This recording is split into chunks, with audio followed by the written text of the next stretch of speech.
మన అబ్బాయి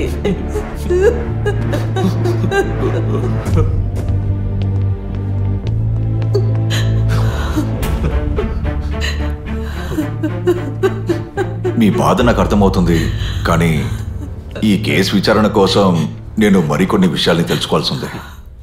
కేసు కోసమే కదా, ఏవైనా అడగండి. మీకు ఎవరి మీదైనా అనుమానం ఉందా? అంటే బిజినెస్ తరపున లేదా ఇంకేమైనా? మాకు అలాంటి అనుమానం లేదు. నాకు బాగా తెలుసు ఇది ఎవరు చేశారో. వాళ్ళ ఇంట్లో వాళ్ళ చేశారో. నా బిడ్డ మీద వాళ్ళు చాలా కోపంగా ఉన్నారు. వాళ్ళిద్దరు రిలేషన్ వాళ్ళ ఇంట్లో వాళ్ళకి తెలిసిన తర్వాత వాళ్ళు రౌడీల సహాయంతో దాడి చేశారు, భయపెట్టారు సార్. మేము ఆ రోజే స్టేషన్లో ఒక కంప్లైంట్ ఫైల్ చేశాం. వీళ్ళు చెప్పిన విషయాలన్నింటినీ ఒక రిటర్న్ స్టేట్మెంట్ గా వీళ్ళ దగ్గర నుండి తీసుకోండి. Okay sir.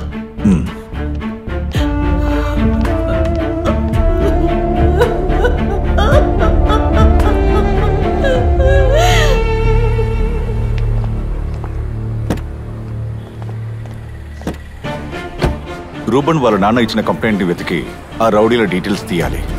Okay sir. Ruban వాళ్ళ ఫ్రెండ్స్ డీటెయిల్స్ అడిగాను కదా, ఏమైంది? సార్, రూబన్ క్లోజ్ ఫ్రెండ్స్లో ఒక వ్యక్తి డీటెయిల్స్ మేము కలెక్ట్ చేసాం. అతను మిస్టర్ అక్షయ్.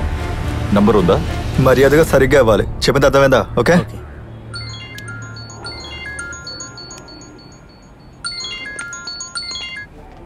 హలో,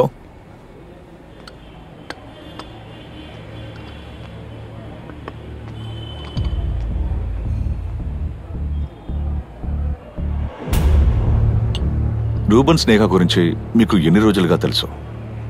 సార్, మేము కలిసి చదువుకున్నాం. వాళ్ళు చనిపోయిన విషయం మీకెప్పుడు తెలిసింది? మరుసటి రోజు నేను కాల్ చేశాను. వాళ్ళు లిఫ్ట్ చేయకపోయేసరికి ఎంక్వైరీ చేస్తే తెలిసింది సార్. వాళ్ళు చనిపోయిన తర్వాత రూబన్ వాళ్ళ అమ్మా నాన్నని కలిసారా? లేదు సార్. ఎందుకు? మీరు క్లోజ్ ఫ్రెండ్సే కదా, వాళ్ళ ఇంటికి వెళ్ళలేదా? రూబన్ని స్నేహాన్ని సపోర్ట్ చేసినందువల్ల వాళ్ళ నాన్నని ఫేస్ చేయలేకపోయాను సార్. అందువల్లే నేను స్వయంగా వెళ్ళి వాళ్ళని కలవలేకపోయాను.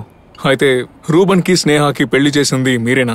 లేదు సార్, మాకు కూడా పెళ్ళైన తర్వాతే అసలు విషయం తెలిసింది. వాడిది కాస్త డిఫరెంట్ క్యారెక్టర్ సార్.